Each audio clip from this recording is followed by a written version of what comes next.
father said yes, they were all listening to this program. Totally realistic program. He said to my father, I'm putting my wife and my kids in the car. I've got 3 rifles, about 1,000 rounds of ammunition, and some food and water. We're going up on top of such and such a hill to make a stand. Will you come with us? Now, the interesting thing about this whole business is that afterwards, I think many people underestimated deliberately how frightened they were.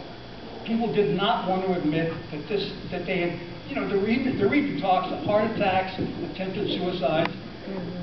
We don't know whether that sort of thing actually happened, but it was extremely upsetting.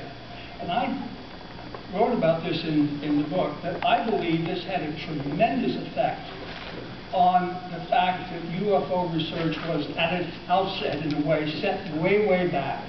Because 9 years later, in 1947, when all this came to light, no one wanted to believe that there was the idea of extraterrestrials coming here, because they did not want to get stung twice. They were stung with this hoax at the time, and so nobody wanted to accept it.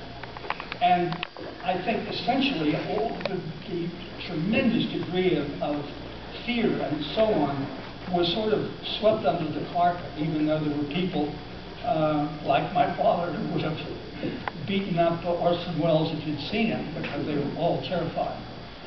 But essentially, the 9 years that passed after that broadcast was not a long enough period of time to go by to let people begin to look at what was happening in 1947 with the UFO phenomenon and look at it freshly. Oh no, I know about that stuff. I don't want to hear about it.